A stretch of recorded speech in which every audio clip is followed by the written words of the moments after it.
We would like to thank the following people for their help and support in the research of this series. East Area Rapist survivor Jane Carson Sandler. Original Night Stalker victim family members Michelle Cruz and Debbie Domingo. Retired Sacramento County Sheriff's Department detectives Richard Shelby and Carol Daly. Retired Contra Costa County Sheriff's Department detective Larry Crompton. Contra Costa County DA cold case investigator Paul Holes. And Orange County DA investigator Erica Hutchcraft. This series deals with horrific sexual assault offences, and there's a lot of them.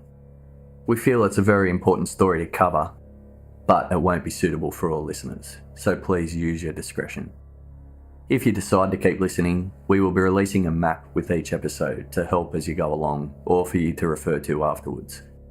You'll find a link to the map in the show notes on our website, or you should be able to access the link from the show notes in your app. When Part 4 began, it was August 1978. Sergeant Jim Bevins and Lieutenant Ray Root from the Sacramento Task Force held a special meeting with law enforcement agencies in Contra Costa County. They believed the East Area Rapist was heading south, possibly to Southern California, and they felt he would strike in Contra Costa County on the way. They advised Contra Costa law enforcement agencies to form a task force and work together, but there was pushback. The general feeling in the room was, not in our county. When Bevins and Root were proven right, a task force was formed, headed up by Detective Larry Crompton. Crompton consulted a criminal psychologist, Dr. Emily, who warned him the East Area Rapist wanted to kill. He just needed justification. During a search after Attack 43, the first attack in Danville, investigators found pages torn from a spiral notebook known as the homework. The General Custer essay, the 6th grade rant, and the punishment map, a hand-drawn map of a housing development. On July 5th, 1979, the East Area Rapist attacked a couple in Danville, but they had a plan in place. The husband stood over the rapist and yelled at him while his wife ran outside and screamed for help. The rapist took a few steps back. He didn't attack, and he made no move for a weapon. He didn't say anything. He just stared at the husband through the jagged holes of his mask. The husband made a run for it, and the East Area Rapist escaped. Police were on the scene in minutes, and tracking dogs picked up his scent, but he slipped through their fingers again. The failed Danville attack rattled the East Area Rapist. He never showed up in Contra Costa County again. By mid-1979, detectives had 12,000 persons of interest. The amount of suspects who had many characteristics of the East Area Rapist was huge. Every second suspect seemed like a sure thing, but one by one they were eliminated. The East Area Rapist wasn't the only violent criminal on the loose either. According to Detective Larry Crompton, Northern California was a melting pot for disturbing criminals. By October 1979, 3 months had passed without any sign of the East Area Rapist. Every area that had been hit up to that point was on tenterhooks. The rapist had taken breaks before. Just when they thought he had disappeared, he always reappeared somewhere else. It was only a matter of where and when. It had been over 3 years and almost 50 attacks since the East Area Rapist started. Not one law enforcement agency had a solid lead or a clear and complete description of the rapist. He had beaten them time and time again. It was easy to believe in the beginning that many of the nuances, the little phrases, voices and behaviours, painted a picture of who he was. But as the years went on, it became accepted that many of these details were likely deliberate attempts to throw off survivors and police. The East Area Rapist was someone who likely didn't stand out in everyday life. He could have been anyone. If he was in fact the same man who had attended open house inspections acting strangely, it seemed to be the only times he consistently stood out as someone creepy and unusual. The attacks after sunrise and after dinner showed his increase in confidence. His bursts of multiple attacks in a short space of time, followed by retreating for a while, was his dig and retreat method of attacking. A circling predator, waiting for the right time to strike. He took an interest in the press coverage and attention his crimes generated. He started attacking couples when the press made special mention of the fact he never attacked when a man was home. One of the men he targeted had stood up and created a scene about the rapist at a town meeting.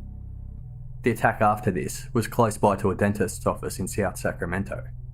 The dentist headed one of the civilian protection groups and had personally contributed to the reward for the rapist's capture. It was the furthest south the East Area Rapist had attacked up to that point. He seemed to respond to people challenging him.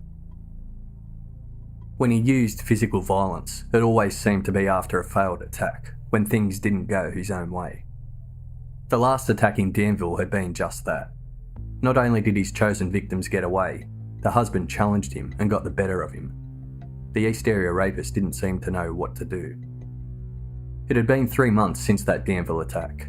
Many agencies breathed a sigh of relief, but Crompton kept his ears open. The words from Sergeant Bevins and Lieutenant Root burned in his mind. The East Area Rapist was heading south, to Southern California. Crompton had the sinking feeling things were going to get worse.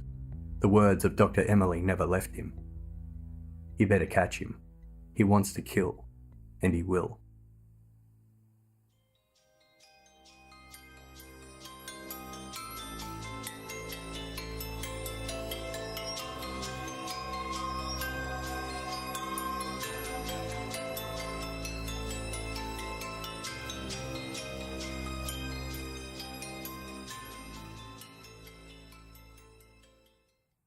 Six hours south of Sacramento and 2 hours northwest of Los Angeles is the city of Goleta. It sits 15 minutes west of the city of Santa Barbara and is home to the University of California Santa Barbara campus. Very few people from Southern California had heard of the East Area Rapist. Law enforcement agencies were busy dealing with their own crime in their own jurisdictions and weren't concerned with what crimes were being committed in Northern California. Goleta had its fair share of burglaries and thefts, but violent crimes weren't common. On October 1st, 1979, 3 months after the last East Area Rapist attack, Santa Barbara police attended the scene of a burglary and attempted rape. Attack 1 for this episode. It was 2 a.m. The couple who lived in the house were asleep when the rear glass sliding door was pried open. A foot rested on the base of their bed, tapping up and down. Wake up. Wake up. A flashlight shone in their eyes. Get on your stomachs. Don't move, motherfucker, or I'll kill you. Don't move or turn your head. I've got to have money. He threw shoelaces down and made the naked woman tie her husband up. Tie it tight, or I'll kill you. After the woman tied her husband, the intruder retied him. He then tied the woman up, but only very loosely. He constantly threatened them with the line, "I'll kill you motherfuckers." In fact, every line that came from his mouth used the word kill. After rummaging around the kitchen for the woman's purse, he came back and dragged her from the bed down the hall. He threw her down to the ground and retied her ankles. "Now I'm going to kill you. I'm going to cut your throat." He walked away and paced the kitchen, muttering over and over, "I'll kill him. I'll kill him. I'll kill him." He then walked off down the hall towards her husband, muttering to himself. The woman got up. Naked and still bound with her head covered, she couldn't see, but she knew the direction of the front door. She got to the front door and opened it. As she did, her ankle bindings loosened enough for her to run. She ran as fast as she could and started screaming, but she still couldn't see, and she came to an abrupt stop when she slammed into the side of the house. A gloved hand grabbed her face, covering her mouth. "I told you to be quiet." He dragged her back inside and shoved her to the floor. After hearing his wife's screams, the husband was sure she was being killed. He flung himself off the bed, made it to the bedroom sliding door, and got outside. The intruder heard the door open. He ran outside and beamed his flashlight into the darkness, trying to find him. The husband was hiding in the bushes. The intruder couldn't find him, so he walked back inside to finish what he was there to do. But the woman was gone. She had run down the hallway towards the bedroom.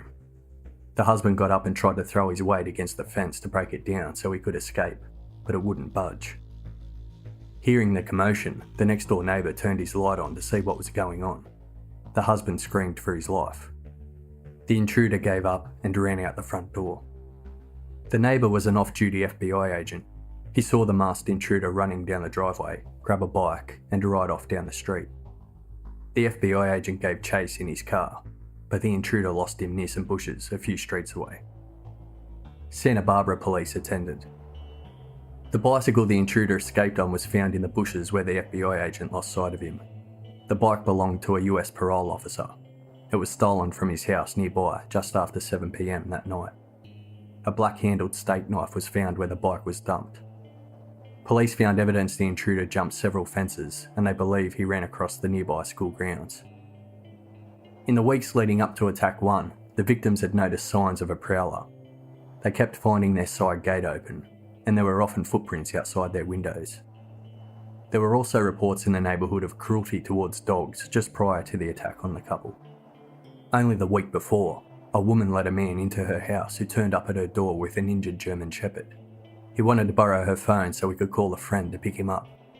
The next day the man returned to thank her and told her his dog had been stabbed, requiring 70 stitches.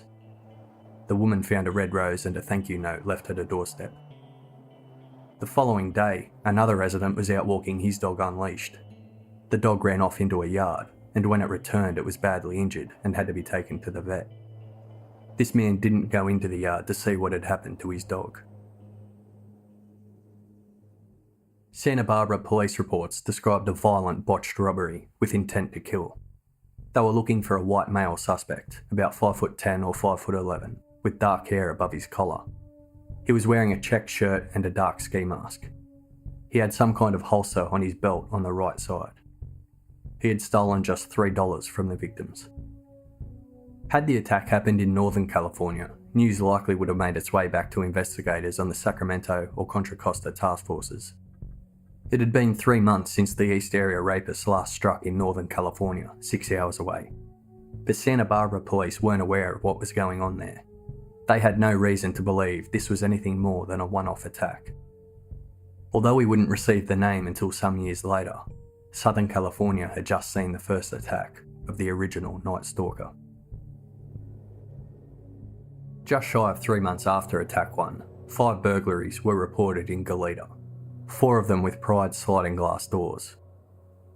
On the night of December 29, 1979, a family returned home to see a person walk past the window inside their house. The intruder ran out the back door and escaped over the back fence. When the family went inside, they found their poodle had been beaten to death. 24 hours later, Santa Barbara Sheriff's detectives responded to a call in Goleta. Attack number 2. Half a mile from the poodle attack and half a mile from where Attack 1 had occurred, a woman stood out the front of a condo, crying that there were 2 people dead inside. The woman and her husband had arrived at the condo to visit their friends, 44-year-old osteopathic surgeon Dr. Robert Offerman and his new girlfriend, 34-year-old psychologist Deborah Manning. The 2 couples were planning on playing tennis together. They'd found the sliding glass door open, and when they called out, they got no reply, so they let themselves in. They walked up the hall and saw Deborah Manning in the bedroom. They thought they were interrupting them, so they quickly turned to exit the house. But something didn't feel right about what they saw. They turned back towards the bedroom and found that Robert Offerman and Deborah Manning were both dead. When police entered the home, they found the couple had been shot. Robert 3 times in the back and chest, and Deborah a single shot to the back of her head. Deborah was lying alongside the waterbed, naked with her wrists and ankles bound. Robert was on his knees on the floor, holding a length of white nylon cord in his left hand. Police believed he was able to get free from his bindings. His pose suggested he had just done that when he was shot. There were pry marks on the doors and windows from what looked like a screwdriver, and they found tennis shoe impressions. Alongside the shoe prints, police also noticed dog footprints. The dog prints were described as fresh and large. They also found dog hairs. The human shoe prints matched those found the night before, half a mile away, outside the home where the poodle had been beaten to death.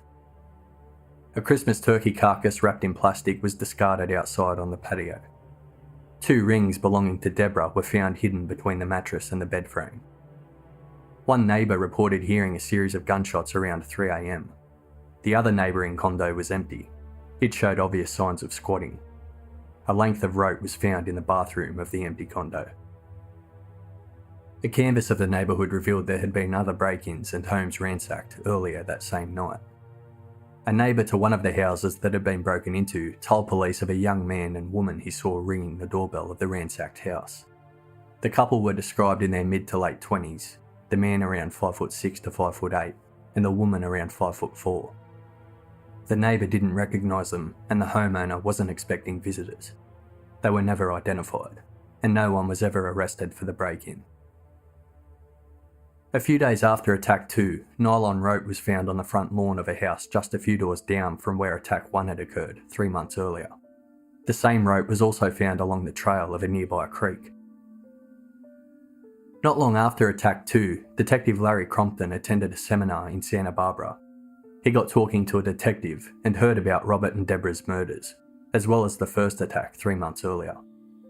After hearing about both attacks, Crompton said, "That's him, I know it." But according to Crompton, after he spoke to the Santa Barbara County Sheriff's Office, they felt the attacks were unrelated to the East Area Rapist. They didn't think what had happened up north would ever happen on their turf, and they certainly didn't want the publicity that would come with it. Santa Barbara sheriffs argued there were too many differences between the East Area Rapist and the two Goleta attacks. In late January 1980, the Sacramento Bee reported that Sergeant Bevins from the Sacramento Task Force was dispatched to Santa Barbara to go over the police reports of the two Goleta attacks. Maybe the attacks were just coincidence, or maybe the East Area Rapist had changed his MO and had finally escalated as they feared he would. Bevins found quite a few similarities to the East Area Rapist in the Goleta attacks, but there were also enough differences. Plus, Santa Barbara police weren't even sure if the two Goleta attacks were connected to each other. A woman who lived nearby the Goleta attacks reported that while she was at work, someone was jumping over her fence and releasing her German Shepherd dog. Was the original Night Stalker befriending dogs with dog bones or food, gaining their trust and taking them out for walks without owners knowing? A dog walker doesn't raise much suspicion. With the strange murders and attacks on dogs that had occurred in the area, it seemed they could be linked. Possibly not all dogs took kindly to the original Night Stalker, and they met with foul play. The next 2.5 months were quiet in Goleta. No one reported any similar attacks. On March 13, 1980, the press in Sacramento reported again about the possible link between the Goleta attacks and the East Area Rapist. Later that night, 40 minutes east of Goleta, the original Night Stalker was getting ready to strike again. Attack 3. East of Goleta, en route to Los Angeles, lies Ventura. Tightly hugging the Pacific coast, Ventura is in a different county to Santa Barbara, with a different police department and different press. Charlene and Lyman Smith's immaculate upper-class home sat upon the hill in an up-and-coming subdivision called Clearpoint. It overlooked the sea and the city of Ventura, and in those days was surrounded by rolling land and vineyards. The power pylon corridor ran at an angle to their property, heading towards the nearby highway. Charlene Smith, aged 33, was an interior decorator and also sold jewellery and Tupperware. Her husband, Lyman Smith, aged 43, was a prominent local attorney, who was reportedly under consideration for a position on the Superior Court. Charlene and Lyman were found lying under their covers as if asleep, but they had also been bound and bludgeoned to death. They had been there at least 2 days before Lyman's 12-year-old son from his first marriage stopped by to mow the lawn. Bottles of milk and the daily newspapers sat at the front doorstep, and when he walked inside, the alarm clock set for 2 mornings prior was still going off. He found the bodies of his father and stepmother.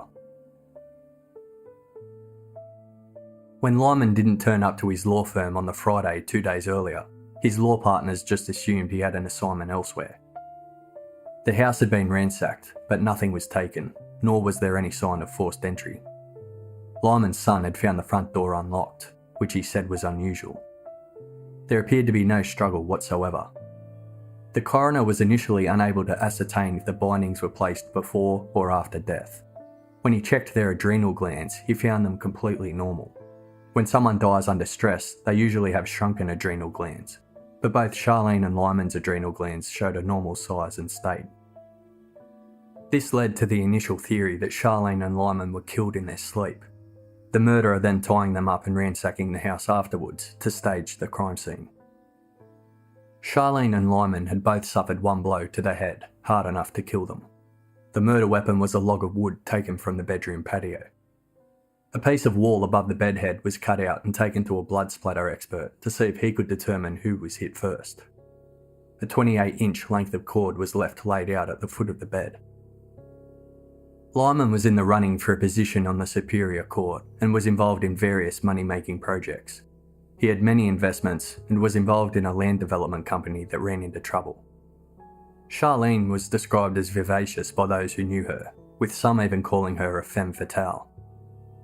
When police discovered Charlene had become Lyman's second wife after being his secretary, they started to dive deeper into both their backgrounds to see if they could find a connection and possible motive for their murder.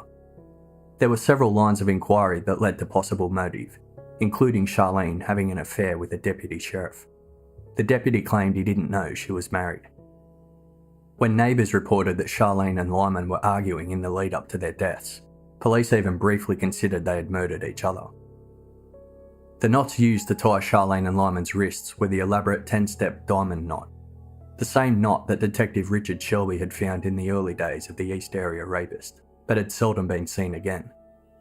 Given that the diamond knot was commonly used in macrame, Ventura detectives believed it was a symbolic gesture used on an interior decorator at her murder site. Ultimately, they determined that the murderer was known to Charlene and Lyman. Forensic reports came back to show Charlene had been raped. The forensic report also found it was highly likely they were in fact bound prior to their murders. The coroner said there was a chance the adrenal gland report was incorrect, given everyone's bodies are different. So the new theory was that they weren't killed in their sleep at all. They were tied up prior to their murders. Charlene was raped. Then right before being murdered, they were put back in their beds as if they were sleeping, staging the scene. Detectives looked into the sheriff's deputy who admitted he was still longing for Charlene after their affair.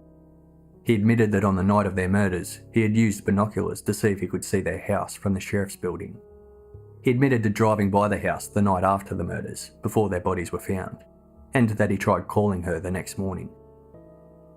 Lyman's business partner from the failed land development venture was Joseph Allsop. Allsop had lost a lot of money in this failed venture, so he was looked at closely. He was looked at even closer when they found his fingerprint on a glass in the kitchen. He was questioned and told detectives that on the night before Charlene and Lyman's murder, he had gone to their place for a drink. The sheriff's deputy was eventually cleared, and detectives honed in on Joseph Allsop.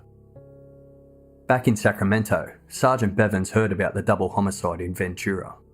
He had continued to look at the two Goleta attacks, and he was now convinced the first attack in Goleta where the victims escaped was the work of the East Area Rapist. In Attack 2, the Robert Offerman and Deborah Manning murders in Goleta, Bevins felt that had Robert not put up a fight, the killer would have raped Deborah. But the struggle and murders was the reason no rape was committed. There was no time, as the killer had to flee. In Attack 3, the use of the diamond knot got the attention of Bevins. Although it was hard to find too many other hallmarks of the East Area Rapist in the murders of Charlene and Lyman Smith, that diamond knot nagged at him. Then there was the coincidence that the same day the Sacramento Press reported again about possible links to Goleta and the East Area Rapist. This double homicide occurred in Ventura, 40 miles east of Goleta, a different county and different jurisdiction. Bevins considered that all three attacks in Southern California were linked, but Santa Barbara and Ventura detectives weren't having a bar of it. Ventura detectives were convinced that Charlene and Lyman knew their murderer. They ended up arresting Joseph Allsop when a local minister came forward and stated that Allsop confessed to him. But during pre-trial, it was found the minister was not of sound mind, and the DA had been too hasty in laying charges. It was deemed there was not enough evidence to take Allsop to trial, and he was released. The original Night Stalker had now committed 3 attacks, 2 double homicides and a failed attempt, but no one knew it. Santa Barbara and Ventura didn't believe the murders of Charlene and Lyman were linked to the murders of Robert and Deborah, or to the first failed attack in Goleta. There were no other attacks linked to the original Night Stalker until 5 months after the Ventura murders. Dana Point is in Orange County. It sits halfway between Los Angeles and San Diego. Dana Point is about 125 miles southeast of Ventura, down past Los Angeles. Dana Point is a small harbour city known for surfing and its coastal lifestyle. Homes were generally middle class, but the whole area had a more upscaled air about it. 24-year-old Keith Harrington was a third-year medical student about to begin an internship. He was recently married to Patty Harrington, a registered nurse who was 4 years older than him. On August 19, 1980, they were being watched through their bedroom window. Their house was in a small gated community with a security guard, so it was impossible to drive in and out unnoticed. But it was easy enough to walk into the gated community unnoticed. After watching through the bedroom window, the original Night Stalker walked to Keith and Patty's unlocked front door and let himself in to commit attack 4. When Keith's father arrived for dinner 2 nights later, he found Keith and Patty in bed. They were covered over with a blanket. Both had been bludgeoned to death with blows to the back of the head. Orange County Sheriff's Department responded. The forensics team determined that the blanket was pulled over their heads before they were bludgeoned to death. Bruising on their wrists indicated they were both bound tightly, but the ligatures were removed after their deaths. 3 pieces of twine were found on the bed, but they believed the killer must have taken some with him, as he would have needed more than what was there to tie Keith and Patty. Forensic examination showed that Patty had been raped. No weapon was found, but while canvassing the local area, a motocross glove soaked with blood was located a few blocks away. The security guard didn't see or hear anything suspicious. No one unknown to him had passed through the gate. When being interviewed for the LA Times, an Orange County deputy said, quote, "This was a senseless and apparently unmotivated crime. There would be a degree of comfort if we could say this was a robbery or that they had enemies. But they were warm and compassionate people. There is nothing in their background that can help us." There were no leads. Family members put up a $25,000 reward for information leading to an arrest, but no arrests came, and the case went cold. The Dana Point double homicide of Keith and Patty Harrington was not linked to the murders of Ventura or Goleta. There were similarities between Charlene and Lyman Smith's murders in Ventura. Both couples were in the early stages of marriage and were bludgeoned to death in their beds 2 hours from each other along the Pacific coast. The couples had been bound, the women raped, there was lack of forced entry, and nothing of value was stolen from either crime scene. But in Ventura, police were still chasing Lyman's business partner, Joseph Allsop. They were close to arresting him at this point, so in their minds, the case was as good as closed. Robert Offerman and Deborah Manning had been shot in the Goleta double homicide, so there was no obvious link. It would be 7 months until Southern California was hit by the original Night Stalker again. Attack 5. 28-year-old Manuela Whitune lived on Columbus, in a new suburb of Irvine, Orange County. Irvine had seen huge residential growth in the late 70s, which made it an easy commute to Los Angeles, which was just 40 miles north. Houses were being built everywhere, and the area surrounding Manuela's house was full of either newly built homes or homes still under construction. The house directly behind her was newly built and was still empty. Manuela was born in Germany and had immigrated to California with her parents, who lived close by to her. She hadn't gotten used to living in America and felt uneasy about the crime rate in Los Angeles. She worked at a mortgage broker's and had been married to David Whitune, an American of German descent, for 5 years. On the night of February 5, 1981, Manuela's husband David was in hospital with a viral infection. Manuela was at the hospital with him. She wasn't looking forward to staying in the house alone, but after her hospital visit, she put on a brave face and went home. Her father offered to bring over his German Shepherd to stay with her, but she refused. When she got home, she rolled out her sleeping bag and placed it on top of the bed. She felt safer in the sleeping bag. The feeling of being more enclosed gave her comfort. She went to sleep sometime around 11 p.m.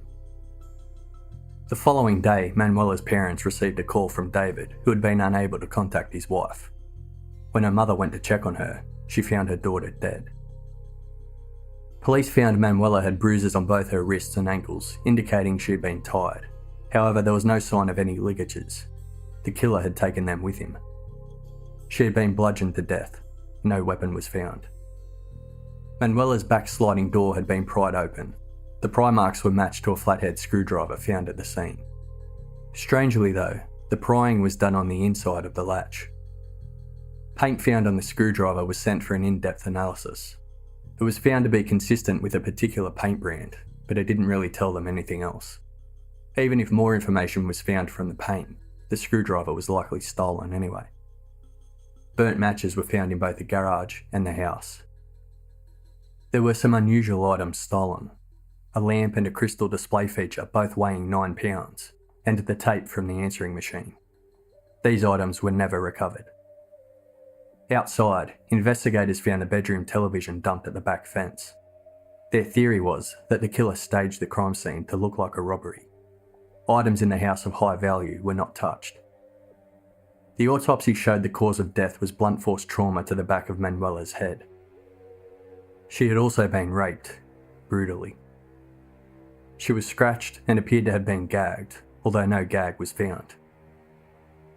Neighbours came forward and said they had seen a man running from the direction of Manuela's house early on the morning she was killed. 2 days later, the Los Angeles Times reported on the murder, stating Irvine police had assigned an 8-man task force to investigate. Quote, Irvine police said Miss Whithune's death does not appear to be related to other crimes in the area in recent months. However, the police patrol in the area has been stepped up. An Irvine police spokesman said the department had received a number of calls, urging increased home security. Believing the killer was someone known to Manuela, Irvine police didn't link the murder to the double homicide of Keith and Patty Harrington in Dana Point, 25 miles away. Irvine police suspected Manuela's husband, David. They looked into his and Manuela's backgrounds extensively, as well as everyone close to them. Nothing came of it, and the case went cold. The police weren't the only ones who suspected David. Family and friends did as well. He did his best to get on with his life, and he eventually remarried. On the 15th of June 1981, the Sacramento Bee printed a retrospective feature on the East Area Rapist.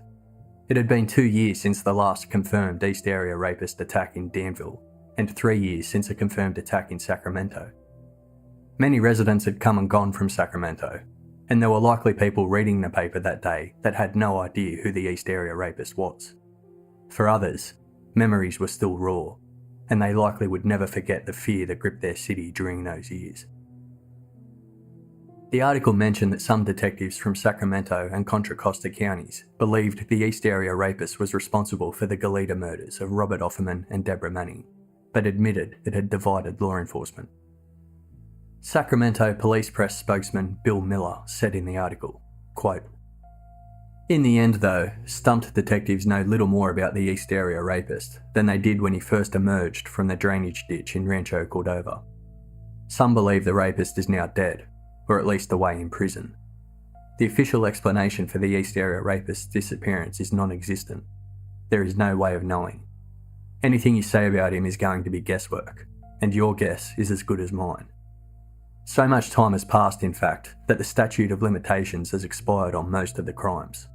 Of the 30 attacks in Sacramento County, which included breaking into 30 homes, raping as many women, assaulting a dozen husbands and some children, only 2 possible kidnapping charges could be prosecuted if he was caught today. Although there are a total of 11 East Area Rapist cases elsewhere that are still within the 3-year statute, Sacramento would only be able to prosecute the 2 possible kidnapping charges from attacks 8 and 9 when the rapist dragged the females away from the home.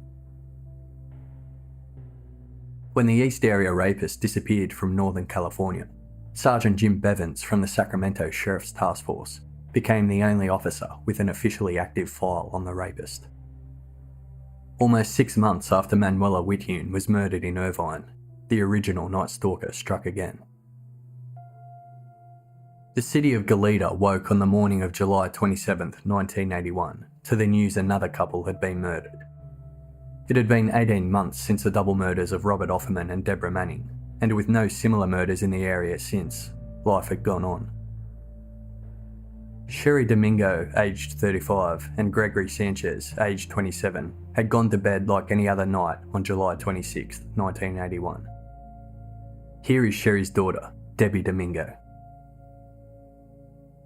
Probably most of June and July, Mom and I were arguing just ferociously.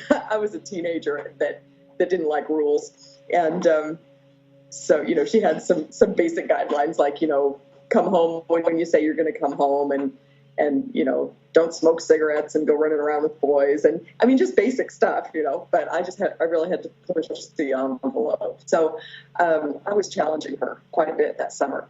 And so we just argued like you wouldn't believe. And at one point we fought one day, and I said, you know what, I've had it with this. I don't have to live here anymore. And I packed some clothes into a backpack, and I got on my bicycle, and I just took off. And I ended up staying with a couple of different girlfriends for a couple of different weeks. I would stay at a girlfriend's house for a couple of days, and then when her parents got tired of me, I'd go find another friend to live with. And so I had been away from home for probably about 3 weeks at the time that she was killed. And we had talked on the phone a couple of times, and we'd seen each other a couple of times. But those encounters were always pretty explosive, and we were just screaming at each other all the time. The morning that the bodies were discovered at our house, we happened to have a friend. Well, my mom's best friend actually lived just kind of around the corner from us, just a few doors down. So the morning that the bodies were discovered, and the police showed up, and of course they put yellow tape everywhere, and the news camera crews started showing up. All the neighbors were out looking around at the house and trying to figure out what was going on. And of course, my mom's best friend, I haven't talked to her about the details, but she put together the pieces that there was something that wasn't right. And so she started to look for me. And she knew that I had been away from home for a couple of weeks. And she knew where I worked. I had a little part-time job at a movie theater. And so she called the movie theater looking for me. And one of my coworkers ended up calling me and saying, hey, this woman's looking for you. You should give her a call. And I procrastinated a little bit because I thought, oh, she's just trying to help Mom and I bury the hatchet. She's trying to make peace. And but I called her, and she said, Debbie, I'm so glad you called. You need to come home. And I said, no, I ain't coming home. And she got real serious. I'd never heard that tone of voice with her before, but she got real serious. And she said, Debbie, you don't understand how important this is. You need to come home.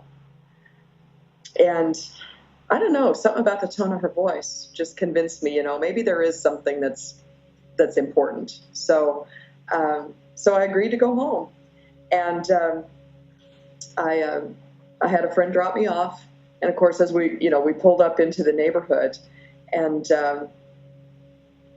just that scene that I was just describing of police everywhere and people standing around and looking at this house that was there's that yellow crime tape everywhere. And, I've thought about this a lot. Most people, you watch TV, you watch movies, everybody knows what that yellow tape means.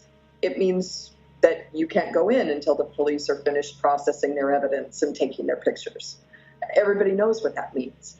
For me, over the last 35 years, that image of yellow tape, that just means so much more to me than what you see on TV. It means that I never got to go back in the house.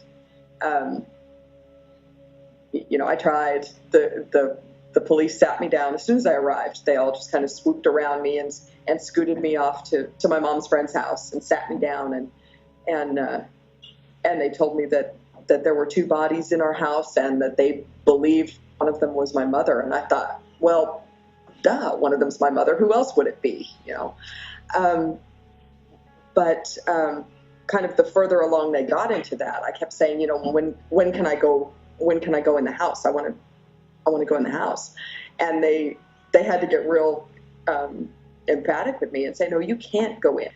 And I thought, I just don't have permission. No, they said, you can't go in. It's too messy. You can't see it. And that just hit me like a ton of bricks. And so over the years, of course, there's always this unknown of, what did it look like? What what were those last moments like? Those are the questions that haunt me. I don't know if that perpetrator was in my mom and Greg's bedroom for 10 minutes or 3 hours. I don't know. But I always wonder about what they were thinking and feeling and saying and doing during that time. I just can't imagine. The house was on Toltec Way, Goleta, in a quiet cul-de-sac. On the morning of July 27th, 1981, a real estate agent found the bodies of Sherry Domingo and Gregory Sanchez. Sanchez had a bullet wound to his face and multiple blunt force trauma wounds to his head. It appeared that he had given a very good fight. Sherry was found face down on the bed. She too had been bludgeoned and later covered with some bedding. A crowbar was believed to be missing from the garage, which investigators felt was the murder weapon. They both showed signs of being bound, but no ligatures were found. The killer had taken them with him. The headline in the Santa Barbara News linked Sherry and Gregory's murders with the murders of Robert Offerman and Deborah Manning 18 months earlier. The headline read, "Two found slain in Goleta, case similar to one in 79. What no one knew at the time was that it was actually the 6th attack of the original Night Stalker, his 4th double murder, 9 murders in total spanning 18 months in Southern California. An officer informed Debbie that dog footprints were found at the scene and wanted to know if they owned a dog. They didn't. A woman came forward telling police that she and her daughter were near Sherry's house around 11 p.m. They noticed a man standing on the pavement behind Sherry's house. He was a white male in his 20s or early 30s, approximately 5'10", with neatly cut blonde hair. He had a German Shepherd dog with him. No arrests were made and the case went cold. Police looked at the connections between the two Goleta double murders. Bevan still felt there was a link to the East Area Rapist, especially when the following year the East Area Rapist made himself known again. On October 21st, 1982, he called a survivor from a Sacramento attack that occurred 5 years earlier in 1977. "Hi, it's me again. Remember me? I'm going to come over and fuck you again. You're going to suck my cock again." As the years passed, all of the attacks in Southern California turned into cold cases. With different jurisdictions investigating the different cases, the crimes weren't linked. No one knew there was an original Night Stalker yet. By the time 1986 came, there had been no new crimes or links to the original Night Stalker or to the East Area Rapist. All had been quiet. It had been 4 years, 9 months and 7 days since the last attack, the murders of Sherry Domingo and Gregory Sanchez. It had been 10 years since the first attack of the East Area Rapist in Rancho Cordova. It appeared to be over. Some believed he was in prison, some believed he was dead, some believed he had moved. For those investigators like Richard Shelby, Carol Daly, Jim Bevins, Ray Root, Larry Crompton, and a few others deeply affected by the unsolved crimes, the thought of the East Area Rapist rarely left them. Many of them were still constantly checking crime reports up and down the state for any sign of him. They knew that serial offenders rarely just stopped. There had to be a reason. No amount of legworks, tips, arrests, undercover surveillance, or private consultants had gotten them any closer to solving the case. The murders committed by the original Night Stalker showed the hallmarks of the crimes committed by the East Area Rapist, some more than others. There was a short canal nearby the Goleta attacks. In Ventura, the power pylon corridor was close. Near Manuela's home in Irvine, there was a large park and a vacant house behind her. But as for the stalking behaviour, the dig and retreat MO, parking far away, targeting numerous people in the area with hang-up calls and break-ins, before circling closer towards his chosen victims using vast canals, trails and open spaces. There wasn't a lot of evidence of that. On the evening of Sunday, May 4th, 1986, the original Night Stalker did something different. This time he would utilise the geography of an area, more so than any of his previous attacks in Southern California. Attack 7 also occurred in Irvine, Orange County, less than 2 miles from the murder of Manuela Whitune 5 years earlier. The house targeted for Attack 7 was for sale. It sat one house from the end of a cul-de-sac. A row of trees and a hedge separated the house from a large road. Just over the road was a long and winding canal. A path alongside the canal connected to many other paths and roads, allowing for multiple escape options. The geography mimicked many East Area rapist attacks in Contra Costa and Sacramento counties. On May 4th, 1986, it had been almost 5 years since the last attack, the murders of Sherry Domingo and Greg Sanchez. But that evening, a pair of pale eyes were watching the house in Irvine. 18-year-old Janelle Cruz was staying at home on her own, while her mother and stepfather were in Mexico. Her younger sister Michelle was away working at Mammoth Ski Resort. Janelle was very close with her sister Michelle. Janelle the extrovert and Michelle the introvert. Janelle did all the talking for Michelle and stuck up for her every chance she got. Janelle was inside with a male friend. The original Night Stalker may have thought they were a couple, but they were just good friends. Janelle never enjoyed staying home on her own, so she had a friend over for company. They were hanging out in her room when she heard some noises outside. Janelle took a look out the window, but there was nothing there. She thought it was just a cat. A little while later, they heard another noise. It sounded like the gate shutting, or possibly the garage door. This time they both had a look out the window, but saw nothing. Janelle's friend left around 10:45 p.m. Janelle left the house as well, popping out to get something. Her neighbour heard her return about 11:15. The neighbour recognised the sound of Janelle's car, and she heard just one car door shut. At 5 p.m. the following day, the real estate agent selling the house had a planned inspection. She walked inside and found Janelle's body. The crime scene analysis showed Janelle had been hit in the forehead in the kitchen, likely with a pipe wrench missing from the backyard.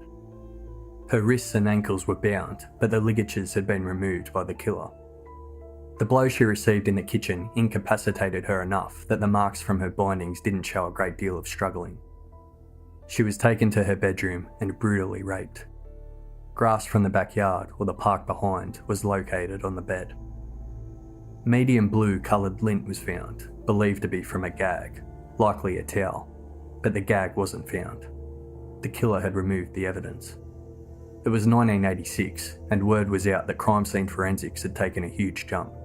DNA evidence could now be taken by forensic investigators from a crime scene and used to match to the offender. Tennis shoe prints were found outside by the house. Janelle's sister, Michelle Cruz, spoke to us. Actually, when I heard about Janelle's death, it was through my girlfriend, who she called me when I was working up at the ski resort up in Mammoth, and she said, "Are you sitting down?" And I said, "Oh, no." And she says, "Well, you need to be sitting down." And I said, "Okay, why? What's going on?" And she said, "Your sister was murdered." And I thought that she had said your sister was married. So I said, "What?" And she said, "Your sister was murdered." And I said, "Murdered?" And it was really hard to process. I don't think I even really processed it. I think I kind of went numb. I didn't know how to react. It was just a very, very strange time. I walked around the dorm, the employee dorms, just kind of in a really strange, kind of bubble, just trying to process what she had told me. And it took a couple of days. We were in a snowstorm, so it took a couple of days for the vehicles to, the snow to thaw out so we could leave and go back home. So it was a really rough couple of days, just trying to hear what she had said. And my parents, they were in Cancun, Mexico. I believe the police had to call every hotel and track down my mom and my stepfather, Alan, to see what hotel they were at, let them know what had happened. And my mom, she really was so distraught over it. She lost a lot of her hair from the stress, and just a really rough time. The initial investigation, I remember them taking me into the little office room where they asked me a bunch of questions, who my sister was hanging out with, who our friends were, and, probably something to the fact that, did I know anybody who could have killed her? And my answer was no, I don't know who. And I gave them names of our friends, and that was it. I mean, it wasn't like an interrogation. They just asked me some questions and let me go. And I don't even remember leaving, to be honest. I just don't remember that. I do remember being in that office with them asking me questions. Now, as far as my mom and my stepfather, I don't know what happened. They never told me. We never talked about it. I didn't ask. They didn't tell me. Yeah, it was just almost like a closed subject for a while because we were all trying to figure out how to live without Janelle. Janelle Cruz went through many of the rough patches other teenagers go through. She had recently returned to Irvine after spending 10 months in Utah, at a centre that provides free academic training for teenagers and young adults. She was getting back into the swing of teenage life in Irvine and was very close to her younger sister Michelle. Their mother felt really confident things were looking up for Janelle. She had just started a part-time job at a local pizza parlour, and they had recently taken a family trip to Palm Springs. On that trip, Janelle bought a white dress that she twirled around the store in, dreaming about her wedding day. There were times that we had our friends over and we would sit around and write poems. Just write out different poems. And this is one poem that Janelle wrote. She was about 15, 16 years old when she wrote it. I am a bird with a broken wing. My heart is sore, but I still sing. I lie in my nest way high in a tree, wondering, is flying best for me? I am unique in a special way. I am a dreamer, and my thought will always stay. I know that someday the time will come when I shall soar and be so happy forevermore. Janelle Cruz. A couple of months after Janelle's murder, a man who knew her confessed to killing her. He was a patient in a mental health facility at the time. He was arrested and held in the Orange County Jail for 8 months, until it was discovered he had provided a false confession. His attorney said he falsely confessed due to emotional problems. The man still faced charges in connection with an attack on a former girlfriend, which happened the night before Janelle's murder. However, results of blood and semen tests excluded him from being Janelle's killer. Never again was any attack linked to the East Area Rapist or the original Night Stalker. The East Area Rapist disappeared after that last phone call he made to a survivor in 1982. The original Night Stalker disappeared after the murder of Janelle Cruz in 1986. The year prior to Janelle's murder, serial killer Richard Ramirez was captured. He was known as the Night Stalker. His crime spree through Los Angeles and San Francisco occurred from 1984 to 1985. He was given 13 death sentences, but he ended up dying from complications of B-cell lymphoma while awaiting execution. The unknown suspect in the Southern California murders we have covered in this episode became known as the original Night Stalker, as he was the original stalker of the night, having started his crime spree in 1979. In 1986, when DNA evidence started to be used in crime scene investigations, the statute of limitations changed. The following article from the Sacramento Bee explains, quote, "The statute of limitations on rape in California has changed with the introduction of DNA evidence. There is a 6-year statute of limitations on non-consensual sexual battery or rape. However, there's a slippery slope there, because there's an additional 1-year discovery rule, which means if the attacker is identified by DNA evidence, then the attacker can be prosecuted within a year of discovery of his or her true identity, even if it's past the 6-year statute of limitations. So in other words, if DNA names an attacker for a rape after more than 6 years, the DA has a year to initiate prosecution." For those who believed that the East Area Rapist had died, they would be proven wrong.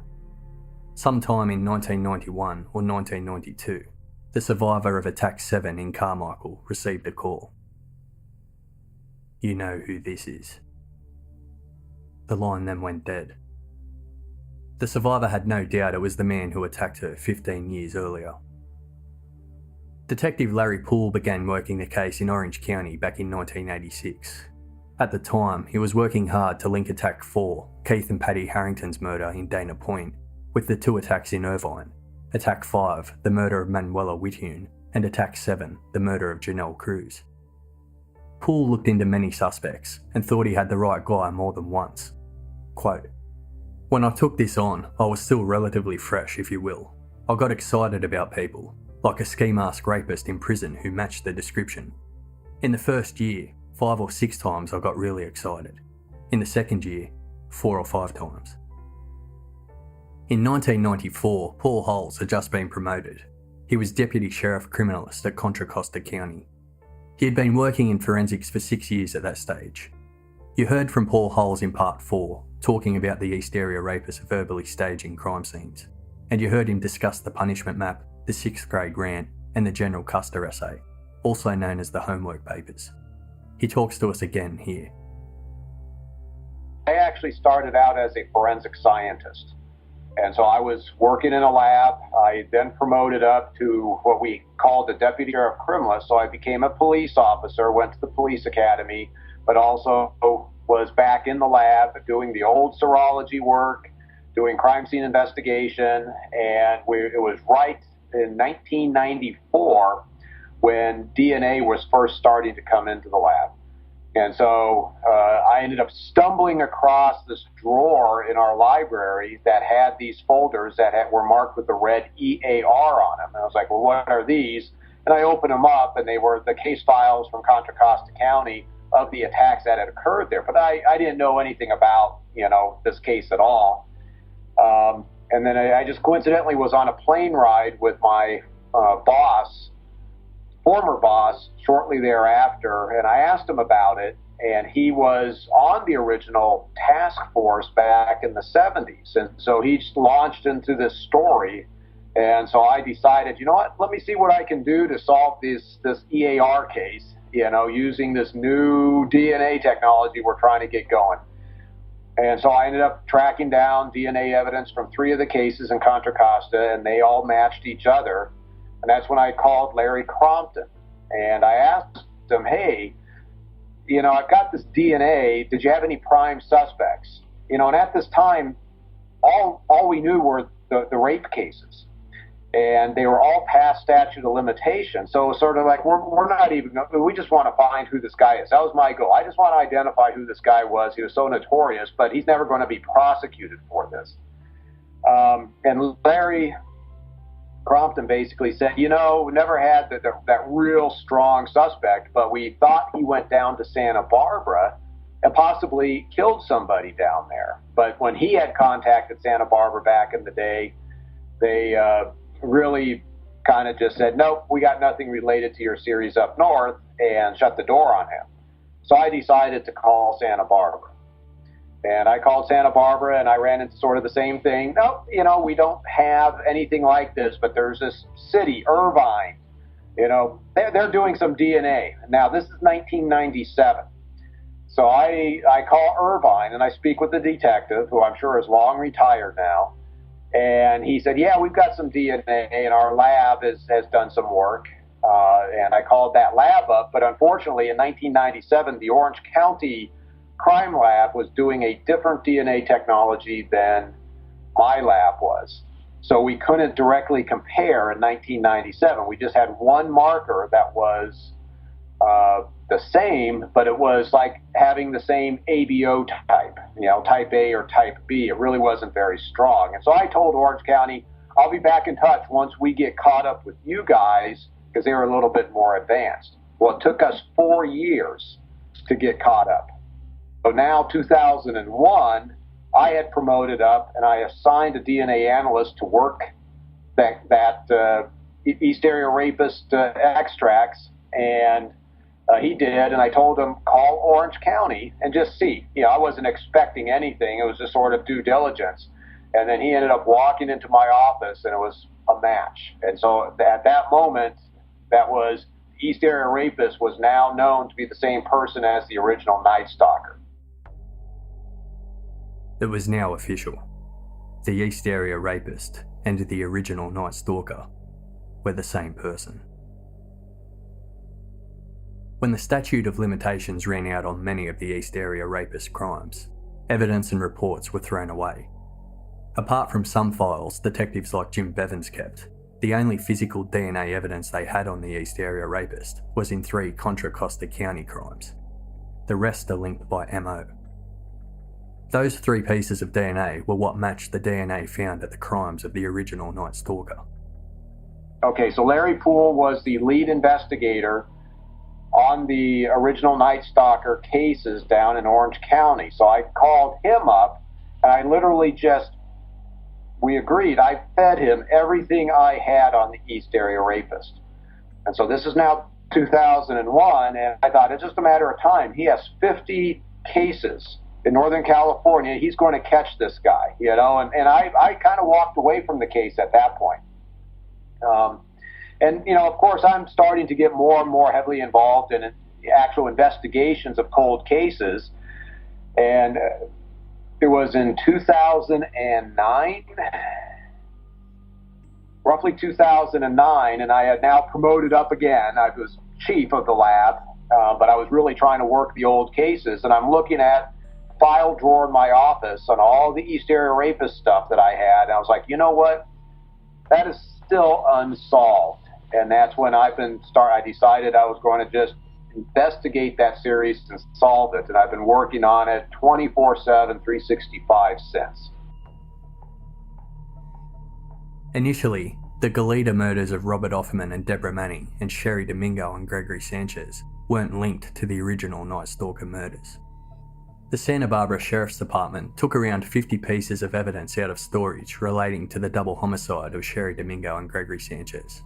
They studied bedding, hair, and semen stains. They were able to create a DNA profile from a stain on a piece of bedding. The DNA was previously too weak for testing, but now, with advances in technology, it was able to be tested further. That result is what linked their murders to the original Night Stalker. Debbie Domingo spoke to us about that. I want to say about 2007 or 2008, I was contacted by Santa Barbara County again. And I had always tried to, I would call every once in a while and leave them contact information just in case they needed me. So I was contacted by the Sheriff's Department again. By this time I had moved halfway across the country, and they called me, and there were 2 detectives. One of them called me, and he said, I can't remember exactly how he put it, but basically he said the same thing that the other guys had said in 2000. He said, we want to let you know that we are actively pursuing your mom's case. And I don't know, just getting that kind of a phone call, it just brings hope, There were so many years that I would think, okay, maybe I should pick up the phone and call Santa Barbara, but I didn't want to deal with the discouragement of having somebody say, no, we don't have anything new, So I really just didn't call very much.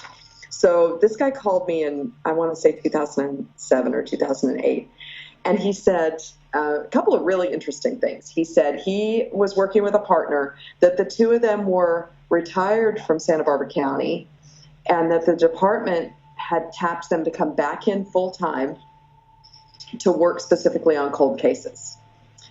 And the thing that he said that just made me go, just boggled my mind. He said they gave us a list of cold cases that we could work on, and they said, pick one. What do you want to start with? And they said immediately. He said they looked at each other and they both went Domingo and Sanchez immediately. And he said there was no question. They felt like it was solvable, and they felt like they could do some good. Yeah. So hearing those words from a detective after 25 years, there's no way to explain just how much hope that gave me. And so that guy and I began just this email exchange. We exchanged emails for, I don't know, a year and a half. And he would shoot me questions, and I would send back answers, and then I would ask him questions, and he would send back answers, and just back and forth. And these guys were working really hard. The interesting thing about the work that they did is that instead of just going to a file box and rereading the initial reports, they actually went to the physical evidence and they pulled the bedclothes from the crime scene, which initially, in 1981, they didn't have the technology to be able to extract DNA samples and those kinds of things. So these guys went back to the original material and they used new technology. They said they found really degraded samples of DNA, but they were able to extract them, and they came up with a match. So they called me in 2009. They called me in 2009 or 2011. Can't remember now.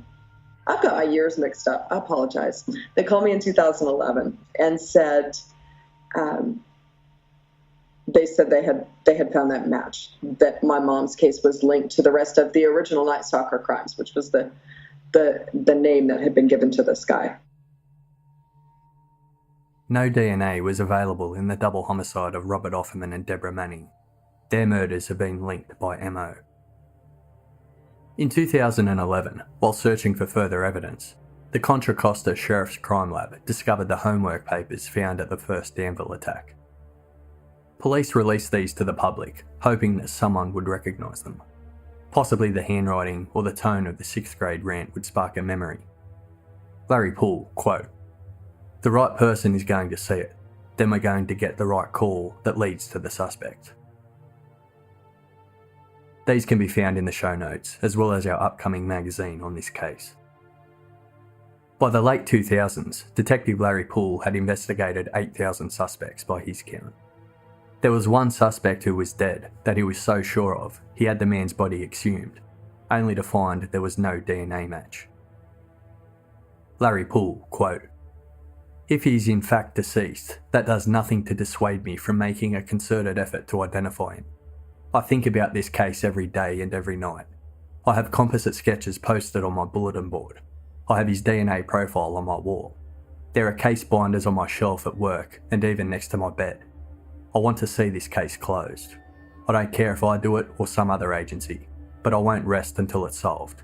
It's number one on my professional bucket list." Larry Poole wasn't the only one who was certain he had the right suspect, only to be proven wrong. Michelle Cruz also spoke to us about this. There has been quite a few different ones, person of interest, POIs, that I have looked into and I have helped other people with, and turns out DNA was not a match. So it is an up and down emotional roller coaster ride. It's really hard because you really feel like somebody could be the killer, and then their DNA comes back and it's not. So it's definitely a roller coaster ride, full of emotions. Paul Holes also explains. Oh, absolutely. Probably my first suspect, I spent 2 years on. He was somebody who literally disappeared. He dropped off the face of the earth in 2004. He was on the original suspect list from the 1970s. He was the railroad worker, and Crompton had even interacted with the guy. And then when I started digging into him, it was like, wow, this guy really adds up in terms of being in the right locations at the right time and suspicious behaviors and everything else. We need to get this guy's DNA. The problem was, couldn't find him. And it took me 2 years to find the guy. And of course, I just continued to dig on the guy, trying to, figure him out as whether or not he's the guy. And he ends up popping up in Sacramento as a homeless guy using his identity. And we got his DNA, and he turned out not to be the East Area rapist. So that's when I ended up stepping back, because I was so sure he was the offender that I reevaluated how I looked at the case. And one of the things, and this is the lesson learned, and everybody has done this, and they continue to do this to this day, especially the online investigators, is they're following a suspect-based investigation. They're identifying somebody, how they choose that guy. It could be because he looks like a composite, because he had a bad personality, he beat his wife or he beat his girlfriend, he was in Sacramento, whatever. But then they make details out of the case fit him. And the problem with this case is it's so huge. We have 56 case files, 15,000 pages. You can pick and choose details and turn almost anybody into a suspect. You can make the case fit. And that's where I decided I had to follow an evidence-based investigation. And that was after, doing some research on where I went wrong. And Dr. Kim Rossmo, who's a geographic profiler, but also is now embedded in the University of Texas school system and is sort of a researcher on serial offenders, etc. He has an article on criminal investigative failures, and that's the one thing that he really presses is be evidence-based. And so when I looked at all the evidence in this case, of course, we got the DNA, and we're doing everything we can with the DNA. Outside of that, the one piece of evidence that I thought was unique enough to limit the population of potential suspects was this hand-drawn diagram that the offender had dropped back in December of 1978. And so I ended up focusing in on trying to figure out what is that diagram and trying to ultimately identify who drew it, what type of person would draw it. And so that's kind of the investigative path that I've been going down. Paul Holes also spoke to us about the stolen mementos that are still missing. My hope is, and this would be something we'd want to put out there, is if you find something that has, because he stole multiple driver's licenses from his victims. He took photos of some of these women out of their photo albums. If you find a box filled with jewelry items and collectible coins and driver's license from people you have no idea who they are, bring it to the attention of law enforcement. Just that in and of itself is, the jewelry, I think a lot of the jewelry that he took for value purposes and he didn't necessarily keep. Some of it he kept, but I think that a lot of it was he probably sold at some point. But the driver's license with the victim's photographs and names and height and weight and everything else on there, the photographs he took out of the photo albums, he absolutely has kept those. In June 2016, the Sacramento County Sheriff's Department issued the following statement. The Sacramento County Sheriff's Department and our allied agencies have continuously been investigating the East Area Rapist Original Night Stalker series since its beginning in 1976. We want to assure you this investigation has not ceased and the cases have not been closed.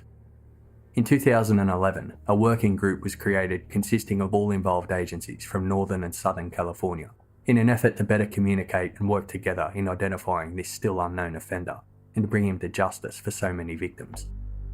To that end, the anniversary date of the first known assault is approaching. The Sacramento County Sheriff's Department, along with several other agencies and with the assistance of the FBI, is planning a large-scale media release on June 15, 2016. At that large-scale media release on June 15, 2016, the FBI released 3 new composite sketches. These 3 sketches are the only official ones of the East Area Rapist Original Night Stalker. All previous composites have been reneged. You'll find a link to the current sketches in the show notes. They also publicly confirmed 12 homicides, confirming the shooting murders of Brian and Katie Maggiore in Rancho Cordova in 1978 were linked. Again, their murders have been linked on MO only, not DNA. A $50,000 reward was announced for information leading to the conviction of the East Area Rapist Original Night Stalker. The new initiative also included a national database to support law enforcement investigating the crimes and to handle tips and information. The working group mentioned in the Sacramento County Sheriff's statement are currently still going and are dedicated to solving the case. It's made up of Northern and Southern Californian detectives, retired investigators and cold case investigators, including Paul Holes. The FBI has a representative at each meeting. The team dedicate their own time to the investigation following up leads and to meet around once per month. They believe they will solve it. Larry Poole continues to follow leads and work with authorities in his spare time. Larry Poole, quote, "You start revisiting things over the years because you're looking for meaning in everything. Sometimes you get that meaning, sometimes you don't. It's one of those cases you want to see solved before you breathe your last. Larry Crompton and Richard Shelby have dedicated their lives to solving the case. Both retired detectives have written self-published books on their sides of the investigation. They are not directly involved with the current working group, but they both keep up to date and are involved in their own way. Detective Carol Daly is also retired. She spoke to us about her return after almost 40 years to the home of the first survivor she worked with. The survivor is Jane Carson Sandler, who you will also hear from later in the episode. People that lived in the community at that time have never forgotten about it. So I went back out to Jane Carson's house, okay, because that was the first rape that I worked, and I just wanted to see her house. And actually, I was there with the film crew from on the case with Paula Zahn out of New York. So I had gone back to New York for the filming, and then they were coming out here because they wanted to film some different areas.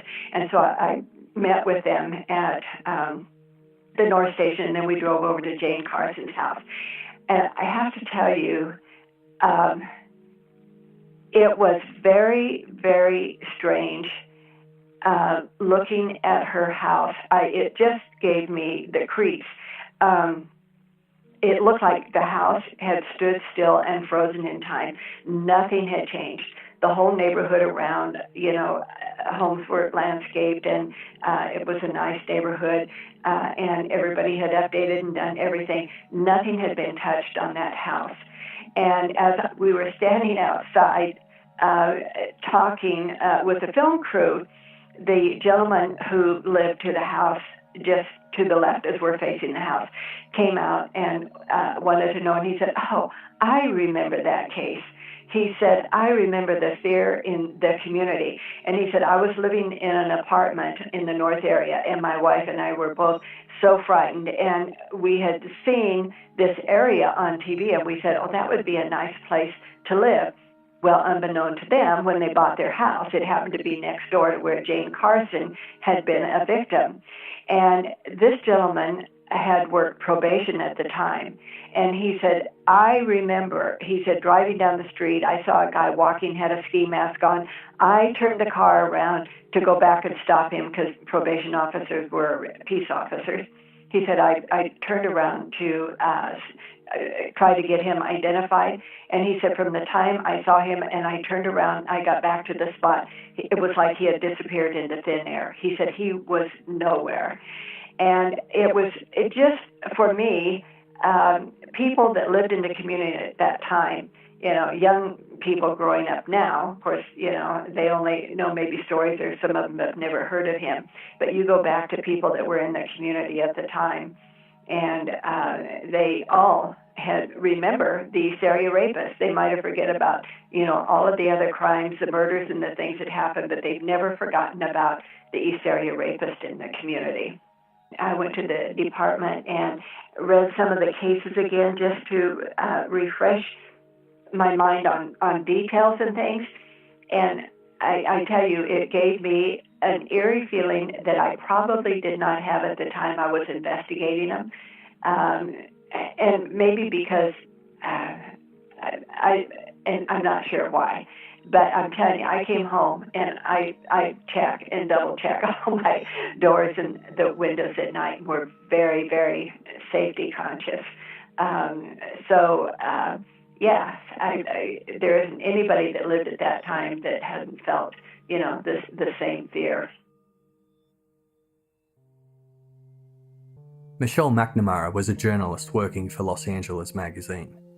She became involved in the case while writing a series of articles for the magazine in 2013. She became so interested that she began her own investigation into who the offender might be. She believed that being labelled the East Area Rapist Original Night Stalker was both too confusing and not catchy enough to grab the attention of the public. She called him the Golden State Killer. To some, this is what he is now known as.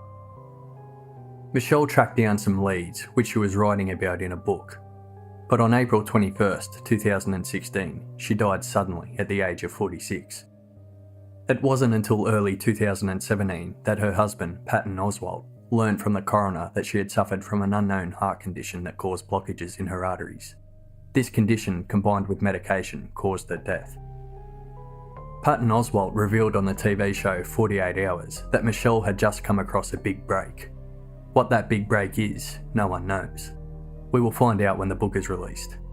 Patton and Michelle's researchers are currently working to finish it. Following the 2016 FBI press conference, Michelle Cruz made a public statement. It read, "I am the sister of Janelle Cruz, the last known victim of the East Area Rapist, original Night Stalker. I need to say it has been a horrifying 30 years since Janelle was brutally raped and murdered in our home in 1986. I was 17 and she was 18 years old. It is very hard for me to describe how this has affected my psyche. For a person to pass away is a sad event, but to live with the thought and vision of how my sister was raped and beaten to death, and the struggle she put up in order to fight to stay alive, is what really haunts me. She suffered. My poor sister made phone calls to friends just before she was killed because she was scared to be home alone. This one offender has over 40 rape victims and has brutally murdered 12 people, possibly more. Plus, all of the rape victims and surviving family members deal with the thought of this murderer still walking free after 40 years. He is likely between the ages of 56 and 66 now. Thus, there is every reason to believe he is still alive today." After Janelle's murder, our home was sold. For a while, we were living with friends out of our suitcases. Our family unit was gone, and it has never come back. What I grew up knowing was no more. I lost my identity, and for about 20 years lived in complete fear because of my sister's murder. During those years, I have slept with the lights on, and I am mostly never home alone. However, when I am, there is always something propped in front of the doors and windows for protection. Recently, I have installed surveillance cameras all around my home, and window alarms plus some other things in order to feel safe. I shouldn't have to live with fear every day. It is a very lonely feeling that I've succumbed to. Not many people can relate to having a loved one killed by a serial killer who has been free for 40 years. I am tired. I am tired of being afraid. I am tired of hiding. This is why I am finally reaching out. Something needs to change, and not just for me. I am talking for all the victims and family members who are too tired and afraid to speak out. We need more people to get involved. We need more people to help research, because 40 years of doing things the same way is not working. There are so many people dedicated to researching this case in order to find the East Area Rapist, Golden State Killer. We need to let them help. Let them help piece together the information you have. Make the documents available. After 40 extremely long years, I think it's time to release all the information. I was very happy to see the recent release of information and the publicity drive by the task force of city, county and federal agencies of which the Sacramento PD was a part. This is a great start, but does not go far enough. Unfortunately, there is no one outstanding sketch of the East Area Rapist, Golden State Killer. His description as to height, weight and features are all fairly average. This generates tips, but not solid leads. What some officers here today may not know is that the East Area Rapist sent in writings to the police. A poem called Excitement's Crave has been released, but not a copy of the original poem or the envelope it came in. The envelope and the actual poem would reveal handwriting, or at least typewriter font. The East Area Rapist sent a letter to the Sacramento City Council. There are reports other letters and poems were sent in. All of these can and should be released. The release of these items will reveal the word usage, phrase usage, and unique vocabulary of the East Area Rapist. They would show something of his views, opinions, and thoughts. A family member, friend, or co-worker may recognise these characteristics. This is exactly how the Unabomber was recognised and turned in by his brother. I have made a formal request under the California Public Records Act to obtain the release of these records. I also urge all law enforcement agencies involved in the case to release all information, evidence, files, and records. Keeping them secret only protects the killer. I urge residents of the City and County of Sacramento to write an email or letter to their Mayor, City Council, County Commission, and Governor, stating your concern about the case and requesting that all documents be released. Victim and witness names can be blacked out for privacy. The release of these documents might be the difference between this offender finally being brought to justice or him continuing to elude capture. End statement. Jane Carson Sandler, who was the survivor from attack number 5 in Citrus Heights in October 1976, spoke with us. She has gone on to support other survivors of rape, including sitting with women in emergency rooms directly following their attacks and providing support and guidance. When discussing her dedication to the support of other survivors, she said, That's why one of the things I tell women that I meet with is to share your story, report, your crime to the police, but share your story with a friend, and just be able to, to get rid of so much of your anger and your grief. And by sharing, it just helps you, I think, heal. And we're never going to forget. We're always going to have those scars, physical and emotional scars. But, through the grace of God, Debbie and Michelle and myself we're alive. And that very well Debbie and Michelle could have been home too and been murdered. So we are truly blessed. We are truly blessed. When imagining what it would be like if the East Area Rapist, original Night Stalker, was finally caught, she said, one day we're going to be in that courtroom and he's going to walk in because they found him, and he's going to walk into that courtroom. And can you imagine if one of us had known him, what that would be like? To think, oh my gosh, he was the guy that worked in the grocery store, or he was the guy that sat next to me in class at American River College, or, just that whole thing of, oh my. Or he was my neighbor, because, even though he has not committed a crime that we know of since 1986, that doesn't mean that he's not living in a neighborhood. He just has stopped raping and murdering for whatever reason. Now, of course, he could be in jail, he could be dead, but all we want closure. We want this put to bed. We want this part of our life to be over with, and so we can go on and not wonder, is he going to be around the next corner, or do I have to turn my house alarm on again tonight? There are over 60 attacks that are known, 60 different occasions where there is a chance that someone, a mother, a father, a sister, a brother, a girlfriend, a wife, a housemate, a co-worker, or a friend, had the opportunity to notice that someone in their lives was not around or was acting strangely. If someone noticed something, they either feared for their lives or they ignored it, hoping it wasn't true, hoping that the person close to them wasn't the rapist and murderer. 40 years later, it could still be true. Was it someone you knew? Is it someone you know now? If he's still alive, he could be as young as late 50s and likely no older than 70. Why did it end? Did he move to your town, your state, your country? Do you know him now?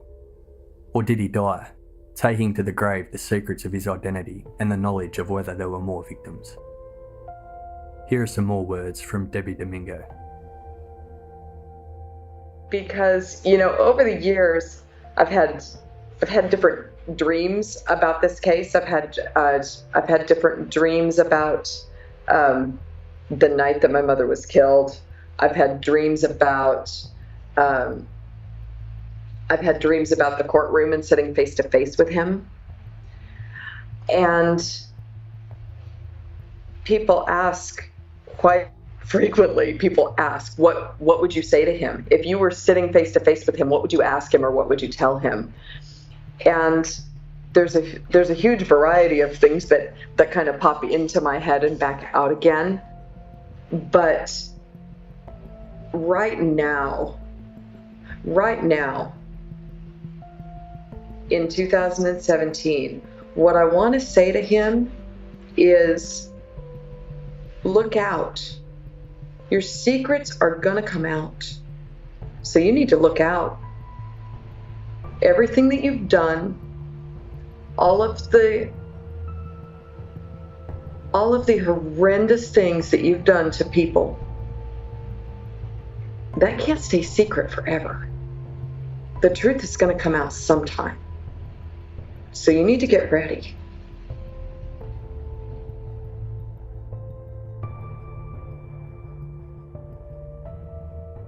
If you have information regarding anything you believe may be linked to this case, please contact your local law enforcement or contact the Sacramento County or Contra Costa Sheriff's Department. Alternatively, there is a phone and email tip line you can find on the FBI website. There is a link in the show notes.